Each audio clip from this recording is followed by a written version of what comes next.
All right, so we will get started with the webinar. Thank you everybody for joining tonight. Appreciate you coming. Great to have everybody here. So this is the second of our solar webinars geared towards residents. And tonight we have Jared Combs from CDE who's going to be presenting for us. Just wanted to let everybody know the webinar is being recorded, so I will provide a link to everyone that registered as soon as I have that up. So that should be up in the next 2 or 3 days, and that'll be hosted on YouTube. So look for that coming out in your email. Also, if everybody would just take a chance and make sure that your microphones are on mute. That way we don't get any feedback during the webinar. And then if you have any questions, there will be a Q&A at the end, but if you're worried you might forget it, feel free to drop it in the chat. I will be monitoring the chat box. And so if you want to put it in there, or we'll have the Q&A, like I said, at the end. So that said, I am going to turn the time over to Jared. And Jared, give me 1 second and I will switch the presenting over to you.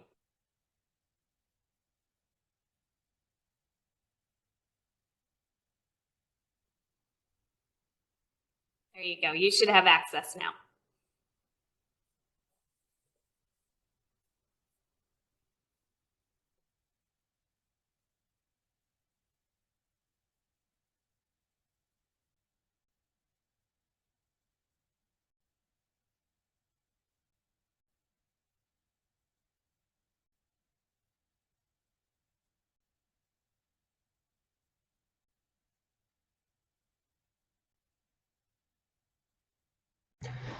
Okay, hi everyone. So the question becomes, did I share the right screen? I have 3 to choose from, and it was just a random guess.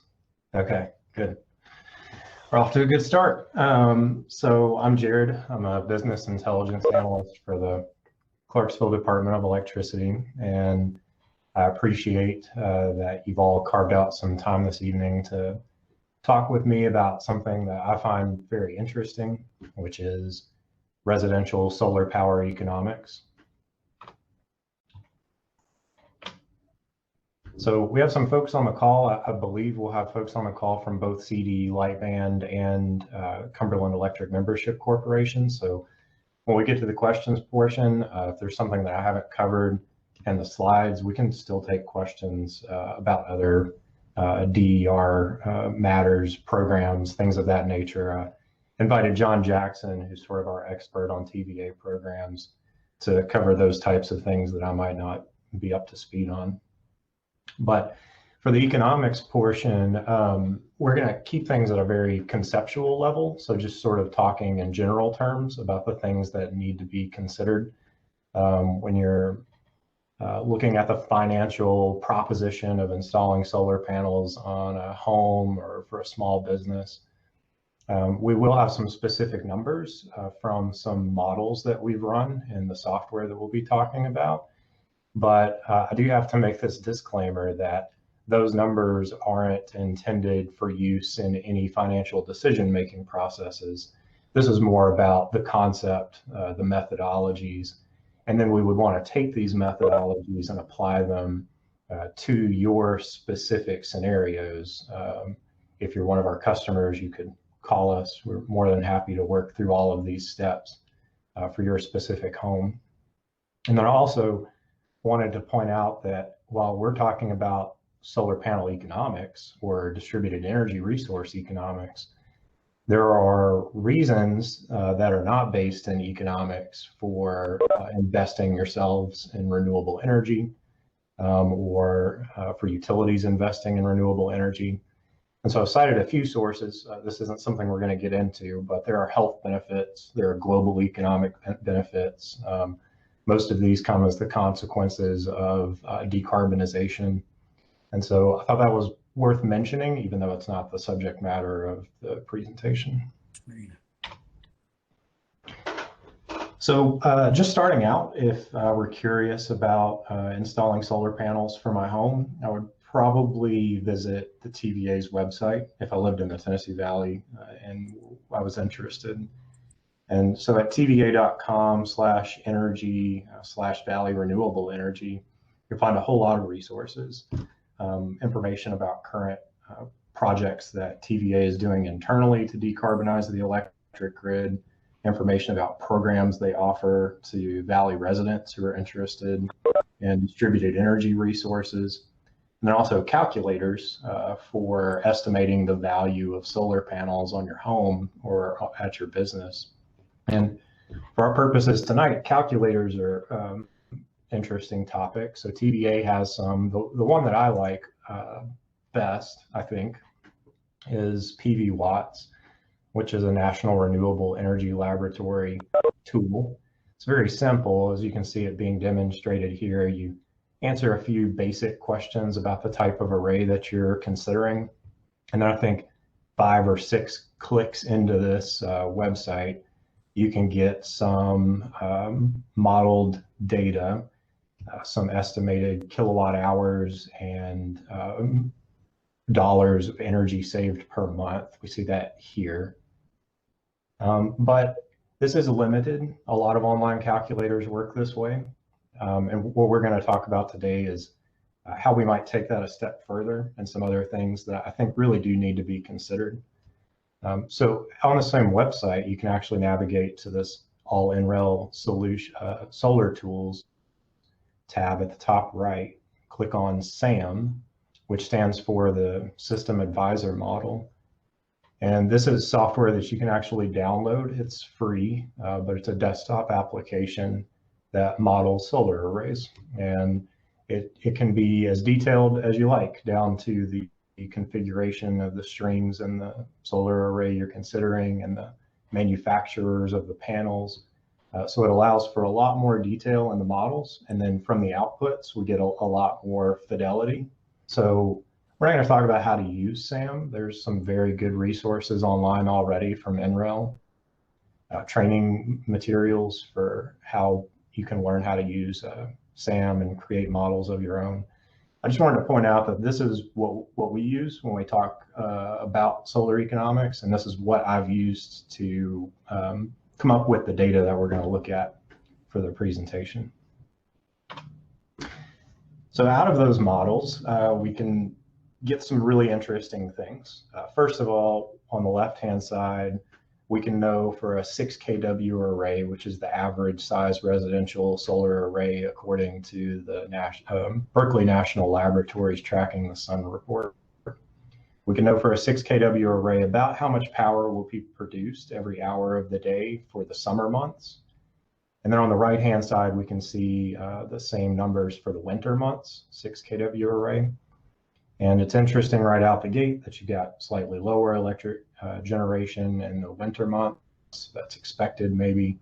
But that comes into play because if we look at the hourly generation of the solar array, which we can get from a tool like SAM, then we see that every hour of the day, you're producing a different amount of power. This is really key to solar panel economics and being able to model 8,760 hours of the year and use that for our calculations is very important.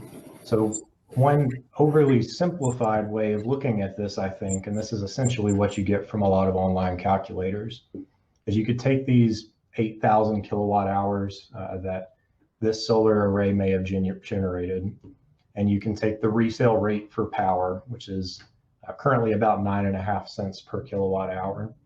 And you could say this power is worth $761.64. This is obviously probably a little too simplified. And what we want to do now is layer on some complexities and consider some things that might affect this overly simplified version. So it may come natural to most of you to think of your energy use at your home as an important part of solar panel economics, but not to everyone. So what we have here is something that not a lot of people get to see, which is the average electric load of Clarksville, Tennessee homes. These are residential accounts. On the left-hand side, we have the electric load of accounts in the summer months for the average 24-hour period. And on the right-hand side, we've got the winter months. And So we would call these load shapes. I'm fascinated by load shapes. I think they're very interesting. You can see that energy usage is very low overnight in the summer months, 1, 2, 3 o'clock a.m. For obvious reasons. There's very low electric use at most homes. And then that ramps up throughout the day until you get a peak at 5, 6, 7 p.m. But in the winter months, it's very different. So you have much higher energy use, even in the middle of the night, 1, 2, 3, 4 o'clock a.m. And that's because those are oftentimes the coldest hours of those months. And heating systems are running full blast even while folks are sleeping. And then you get this morning peak at 7 or 8 a.m. when folks get up and they're getting ready for work or getting kids ready for school. So what we can do now is sort of to put things on the same terms, look at that hourly throughout the year and say that we've got about 14,400 kilowatt hours of electricity being used in the average home each year. And that electricity is worth about 9.5 cents on the resale market. So most homes use about $1,300 to $1,400 worth of power per year. If you're wondering, this works out to about 1,200 kilowatt hours per month. So that's the average usage of a Clarksville home per month. You can kind of look at your power bill and see if you're greatly above or below that amount. If you're above it, you can call John Jackson, and he's got a team full of energy efficiency experts who can help you out. But the reason why this is important is because we can now use these two sets of data together to transform the load shape of your home. So we know how much power you're going to be producing with a 6 kW array hourly throughout the year. And we know how much energy you're going to be using. So what we want to do is essentially subtract the amount of energy that you're generating from your power needs. You no longer need that from the grid, you're generating it yourself. But what happens when you do that is you end up with some hours of the day when it looks on these graphs like your energy generation is, or your energy needs, your load for your home is negative. But that's of course not the case. What this is it represents excess generation. So you were generating more power than what you actually needed at this particular home in this particular model. And so what do you do with that excess generation? It becomes very important to working out the economics of solar for any individual customer. So essentially, at this point, we know that you actually have about 5,920 kilowatt hours of power that can be used at the time that they are generated behind the meter or in the home. And so that power really is worth resale value. It's worth the avoided cost that what you would have paid for power if you'd purchased it from the electric company. And so you have about $564.18 worth of power being generated per year that you have a need for. The other amount, 2,072 kilowatt hours, there are a few things that you can do with this that affect the payback period and the investment metrics that you're going to come up with. One very simple thing that you could do is you could sell that 2,000 kilowatt hours to the Tennessee Valley Authority, and they would pay you about 1.7 cents per kilowatt hour, which is their avoided costs. So they're essentially saying that this is what it would have cost to them to generate those same kilowatt hours at their own facilities, and so they'll pay you that amount for them. And so those 2,000 kilowatt hours would be worth about $35. So you have two value streams in this still very simple scenario. And so your annual power savings would be those two value streams added together, or about $600 per year. So you're not quite at that $761 that we started at in the very simple scenario where you just assume all of the kilowatt hours that you could produce are worth resale value. The other thing that you could do is you could say, obviously the best use for the 5,920 kilowatt hours is to use them behind the meter. They're worth resale value at that point, $564.18.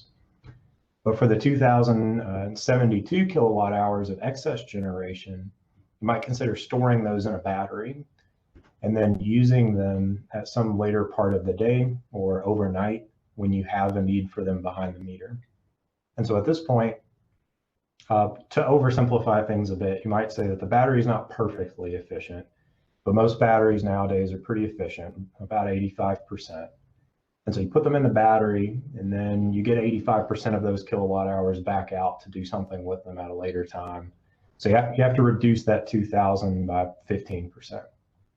But then what's left is worth 9.5 cents per kilowatt hour resale rate when you use it overnight. This is, of course, still an oversimplification, and that is provided that that battery is never full while you're producing energy, because if the battery's full and you've got excess generation, then really you can't put any more in the battery. You'd still have to sell a little bit to TVA, but let's assume that the battery is large enough that you never run into that problem, because it could be sized so that you did not run into that issue. And so now this excess generation goes from being worth $35 to $168 per year. So now your two value streams can be added together, and now annually you're producing or using power that's worth about $732 a year. And you're much closer to the 761 figure that we started with. So this is the advantage, the allure of batteries. There's obviously other reasons why people are interested in battery, which include energy security, the ability to use that battery as a backup power supply during the event of an outage. But strictly talking about economics, this is how it might affect that math. And so now the big obvious question, kind of the elephant in the room, and I knew it would be because we work for a utility, so we're very clear on how you value power. But what are the costs of the system? That's the other half of the economics equation. And I would first of all say that the only way to know costs for your system is to consult with a qualified installer. I would suggest 3 quotes from installers, and not necessarily choosing the lowest, but choosing the best company with the most competitive price. And TVA does have on the website that I featured earlier something called Green Connect, which is basically a list of qualified contractors who install solar arrays. You can go there. There are a number of good contractors in our area. But I will go ahead and, just as a benchmark, we'll talk about some national averages for solar installation costs and battery installation costs. So solar arrays from EnergySage.com for the Tennessee Valley area were last I checked listed to be about $2,175.60 per kW. So we're not going to do this because I don't want anybody to misinterpret what I'm saying as being true for your specific scenario. But if you took that $2,175 and you got a 6 kW array is the one we've been talking about, then that's roughly $13,053 that array might cost you at that benchmark price. And we know that you're going to be generating something like $600 worth of power if you choose to sell the excess generation to TVA, if you remember that scenario that we walked through. And so then you could simply take the $13,053 and divide by 600, and that's your payback period. That's the number of years that it would take that system to pay for itself. And that works out to be about 21, 22 years. Now, obviously, one way to affect that is to limit excess generation. So in this particular model, I'm not going to share the numbers, but it worked out to where we could actually limit the size of the solar array from 6 kW to about 4 kW. That way there was very little excess generation. And then the payback period can work out in some cases, again, it depends on your specifics, but so 14 or 15 years. So that's one way you can adjust that. The other way is through the battery scenario, but then you have to consider additional costs. So according to nrel.gov, they provide a technology baseline every year, which essentially is a benchmark for costs of both PV technologies and energy storage technologies. They would say that a battery costs about $1,131 per kW, plus about $316.31 per kilowatt hour. I know that's a little confusing, but batteries are essentially sized on these two components. So you have kilowatt hours, which is the duration. You can think of it as the duration of the batteries capable of discharging at a certain rate for. And then you've got kW, which is the magnitude of the potential discharge of the battery. So like a common battery configuration might be a 10 kilowatt hour battery, that's 5 kW discharge rate. So that would be a battery, to make sure I don't mess this up. So that would be a battery, a 5 kW battery that's capable of discharging at a rate of 5 kW, and it's 10 kilowatt hours for a 2-hour period. So it could discharge at its maximum potential for a 2-hour period, and then it would be essentially depleted. Or that same battery could discharge at a rate of 2.5 kW, which might be pretty realistic for a lot of homes, considering the natural electric load of homes, for a 4-hour period. So at the bottom, this is basically how you would price those batteries. You take the kilowatt hours, 10 kilowatt hours times 316, plus the kW rating of 5 times 1,131. This comes out, I'm cheating, I wrote it on the whiteboard in front of me, but it comes out to about $8,819.55. And so that's the additional cost of adding the battery. So yes, it increased the value of the solar production annually, but it also added these additional costs. And so if you took the $13,053 of the solar array costs, you added to that $8,819 of batteries costs, you'd come up with, again, I'm cheating, $21,872.61. But that power now wouldn't be worth $600 a year. You have a battery, you can use more of it and value it at resale rate. So it's now worth $732 a year. This, unfortunately, in this very specific scenario, does not increase the value of the system in terms of payback period. That payback period would look closer to 29 years instead of 21. But in some cases, it can. And a lot of this just has to do with your specific scenario, what parameters you choose for sizing the system and also the battery. And I think that's really the point that we wanted to make, is that there is a lot of complexity to this, and each of those things can be considered to come up with a sort of optimized scenario for every house. And instead of choosing one specific customer and going through that process, this is sort of a very generalized explanation. And then we're happy to talk to any customer one-on-one, model for their specific rooftop and their scenario, what might work best. Though ultimately, while we're still on this cost slide, I would say that you do have to get quotes from a contractor, because they could always come in much lower than this, which is also a huge factor in the investment metrics that you're going to come up with. And before I move on from batteries, I wanted to share another NREL resource. This is REOPT, or REOPT Lite specifically. This is a resource that you can use for free, again, online, to help you size batteries, determine battery potential costs. And you can actually upload your own load profile for your home in here, and it'll come up with an optimization algorithm that tells you how that battery should be discharged, both to extend its life expectancy, but also to provide the most value in your system. It's a very valuable tool. NREL has a lot of great distributed energy resource tools like these. And then I can't do any presentation without talking a little bit about electric vehicles. This is something very exciting to us, just like distributed energy resources, and relevant to this topic. because if you were considering electric vehicle, first of all, I would consider going to this site. That's a TVA informational website that allows you to compare different vehicle types, including the ability to compare a gasoline model vehicle to an electric vehicle, and it'll calculate for you estimated fuel savings and greenhouse gas emission reductions, things of that nature. It's very interesting.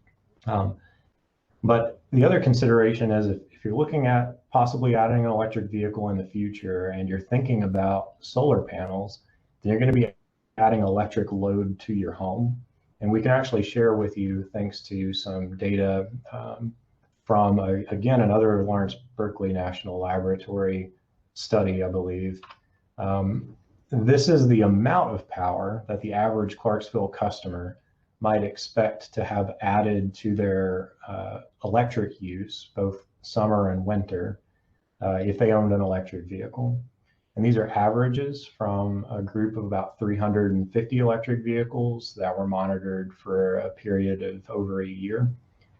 And so basically we take those original load shapes we talked about, you tack on this orange bit, which is the electric vehicle. In a lot of cases, I've found that people are surprised how little power this is for something as substantial as an electric vehicle. The amount of electricity load that you're adding to your home is less like that of an HVAC system and more like that of a washer and dryer or something of that magnitude.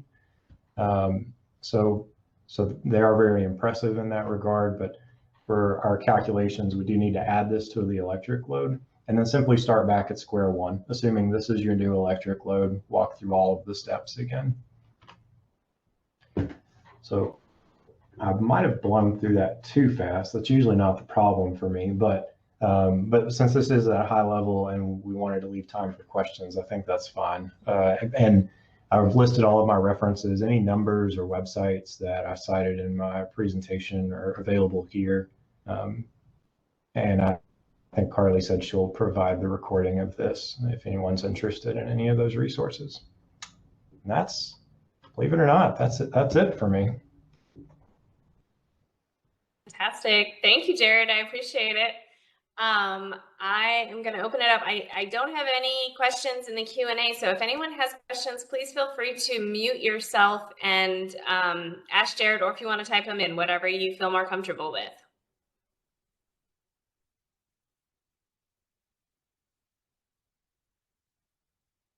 Yes. Can you hear me all right? Yes, we can. Go ahead. Yeah, I was wondering if I were to charge an electric car at one of the stations that are becoming available, what would that cost? Because that would be if you replace a higher cost, obviously your system's worth more. Yes. Yeah, that's a great question. So you're at that point, you're charging it away from home, and so that load's not added to your electric load. You're probably paying via credit card or some subscription service right there at the charging station. And it's a great question because even people in our industry would ask the same thing. What is that supposed to cost? You know, is it supposed to cost the resale rate of power, or are you paying for the convenience of being able to do it very quickly in some cases? And that's so up in the air right now that it's really an insightful thing to be thinking about because I think for at least some time, those fast charging stations along interstate corridors will be very inexpensive because a lot of them are installed by utilities, and really the incentive there, we're not trying to make extra revenue on them at all. We're just trying to provide the infrastructure for potential EV owners. And so it may only cost $3 to $5 to charge a car to 80%. But I don't know how long that will hold for as other players get involved, and they maybe want to have charging stations where there's some margin for their overhead. I don't know if that really exists in that way at the moment. But in terms of this solar panel economics, because it's not, because we're talking about charging away from home at this point, that's really just an additional cost that's entirely outside of these calculations. And And so these averages of energy addition to residential electric loads that we were looking at, this is just charging behind the meter at home is all that's included in that. This is what would be expected to be added. Thanks. Great. Thank you. Any additional questions? So I'll chip in again, if you don't mind. So how many houses in Tennessee have gone with solar package? In Tennessee, to be honest, Ron, I don't know the Tennessee number. I think I can tell you we have about 100 or so in Clarksville at this point. Tennessee numbers, I'm sure, have changed just as drastically as the Clarksville numbers in recent years, but I haven't looked them up. I do know, though, that those numbers are available online, and probably a quick Google search would tell us. I'm sorry, I don't know off the top of my head. Oh, it's okay. Appreciate it.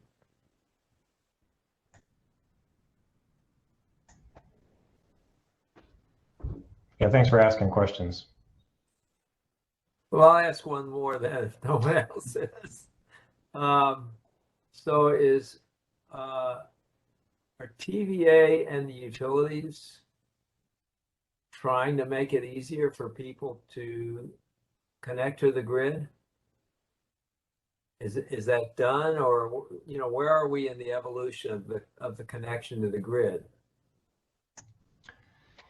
Yeah, I think like anything, it's not new to us, right? Solar technology and solar interconnections have been around for years, but the number of installations is much more significant now. And so I think that's actually allowed us the opportunity to start really refining our processes. I know we've done revisions of our interconnection process multiple times over the last couple of years. And I only speak for myself, but I doubt that utilities will stop revising those processes until they're as streamlined as possible. And then in terms of TVA, I think they have done some things to simplify things a bit. And then through their flexibility arrangements with utilities, I do think there's at least potential for different methods of interconnection in the future. But it's all very much still in progress. Is that issue of connection, is that strictly up to the local utilities board, or are they bound by some contractual relationship with TVA that restricts them? The major regulation there comes from the PURPA, Public Utilities Regulation Policy Act, I think. And that stipulates the parameters, like how much do you need to pay for excess generation.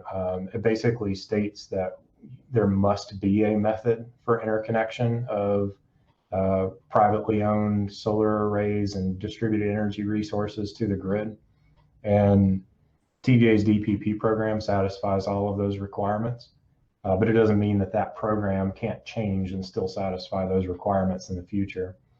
And then we as utilities, we are regulated in the Tennessee Valley by the TVA. So, but really most of that regulation is passed down from the federal government through PURPA. Ron, I don't know if you guys can hear me. I hope I did this right, but I think that's a good question. And I think we are sometimes bound a little bit program wise from TVA, but in terms of physically ease of connecting to a system, we have done a pretty good job over the past couple of years of making it pretty easy for our customer to get a system and interconnect with us.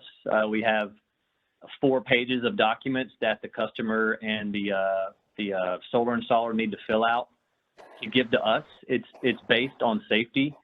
So we're not looking to restrict your side. Well, there are some issues there, but we're really just looking to make sure that that there are, automatic cutoffs. There are, we've got the correct inverter sizes. There's no feedback onto the system if there's a power outage.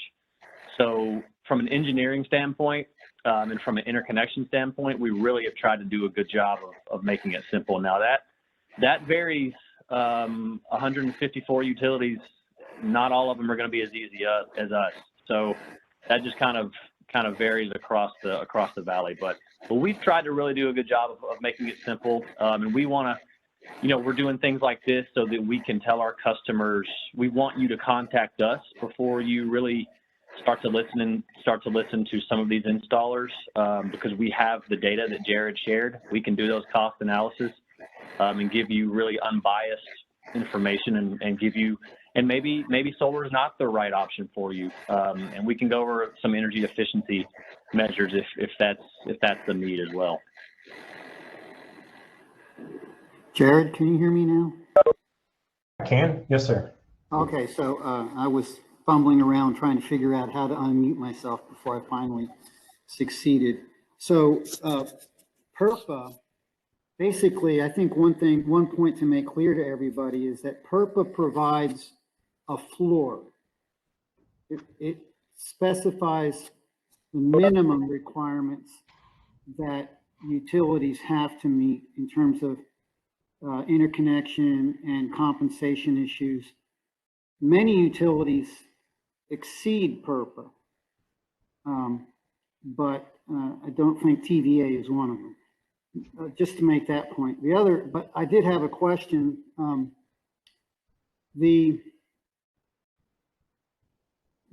As you said in your introduction, I'm misspeaking. One of the things to keep in mind looking forward, and I'm not talking about long-term forward, I'm talking about the next couple of years, is that many electric vehicles are going to have vehicle-to-house capability, V2H capability. So have you begun considering how that affects your economic analysis if the EV can replace the house battery system? Sure, that's a great question. So it essentially works at that point like a home energy storage device, like a Tesla Powerwall or Generac battery. So in terms of the economic analysis, it would be similar. The difference is, and I didn't get into this, but if we were doing a very thorough economic analysis for a customer, we would also want to consider equipment degradation of the batteries based on the way that you're cycling them in order to achieve the use of excess power generation. But with cars, that I've never thought of this before, Joe, but it would be a very different calculation because you really want to protect the value, the longevity of that vehicle battery. And it's already being cycled so much that you probably want to come up with a different type of life cycle costing. So that answer your question is no, I've never thought about that, but now I am. So thank you. Well, I mean, I think it's coming. It's just over the horizon, and it's coming really fast. Yeah, I agree. The thing about that is that EV battery is a lot bigger than a Tesla Powerwall. So the amount of cycling that you would be doing on it in terms of just providing some additional self-consumption of your power is going to be pretty minor compared to the cycles you're going to be putting on in your normal everyday driving. That said, you're absolutely right. There are issues that have to be worked out with the auto manufacturers concerning, the battery warranties and stuff, whether they would be willing to support that kind of thing. Yeah, that's a good question. So stay tuned. That might be in our, that would be way down the line. That'd be in like our 10th or 11th presentation. But that's a really good question. Well, I know that you're really interested. I know that, like Brian said, he thinks electric vehicles are where you guys are going to be really putting a lot of thought Yeah, we spend a lot of time thinking about that. I think all utilities do, and I think it's a great thing. Nick Powell had asked a question. So does an automatic transfer switch need to be included on all battery backup installations? That's a good question. Nick, I don't want to misspeak. I'm not an engineer. So what we could do is get you information from one of our CSP engineers who are basically on retainer with us from TVA. My impression is that IEEE 1547, which are the standards that govern interconnected devices and the inverters for those devices, require that all of those inverters have automatic anti-islanding capabilities, and that we as a utility do require that all interconnections meet those IEEE 1547 standards. I know that's covered in our standards, and I'm pretty sure that's the method by which we've covered it, is IEEE 1547. I hope that answers your question, but if not, get with me and John and we'll talk about it. And Jared, I know Nick, so I'm happy to make that connection as well. Okay, great. Yeah, I want to make sure we get, so I'll look into it, obviously, but we'll talk later then. Awesome. All right. Any more questions? Well, if I don't want to monopolize time too much, but if there is some time, one of the other things kind of just over the horizon is, well, actually, I think it's actually available now. And because the question came up about interconnection requirements.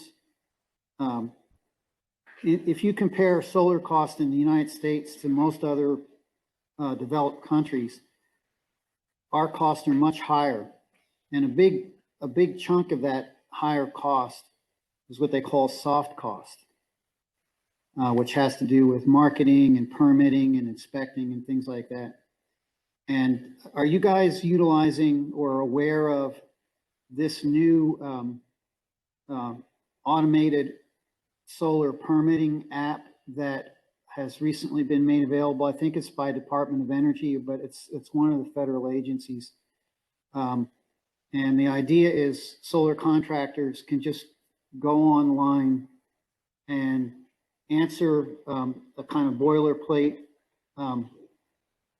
set of questions about the system they're pulling the permit for, and it's automatically issued once they make the payment for whatever the permitting fee is.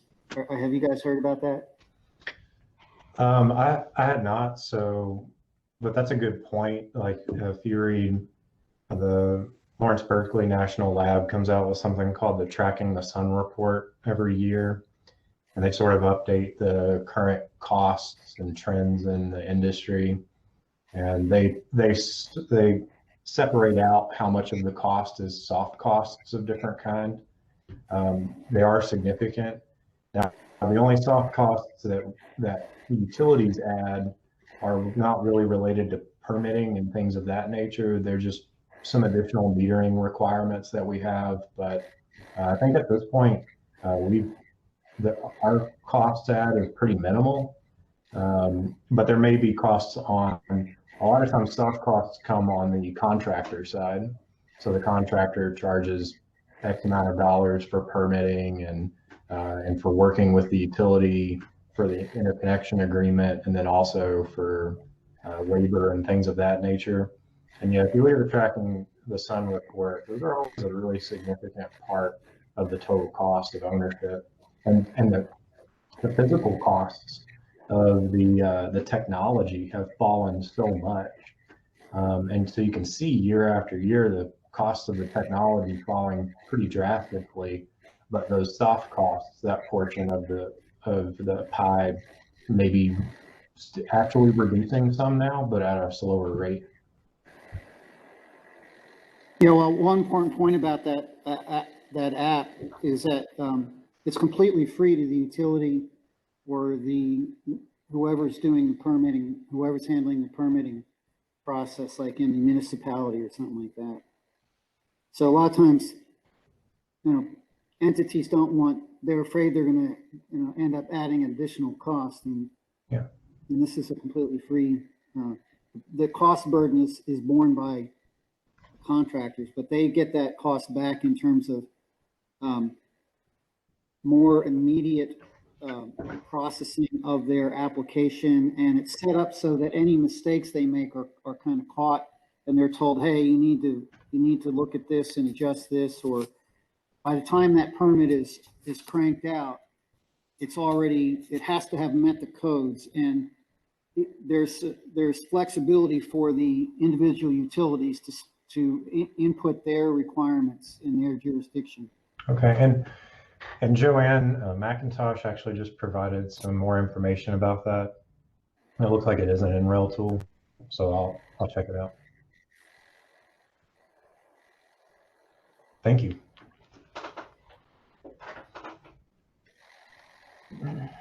Any additional questions?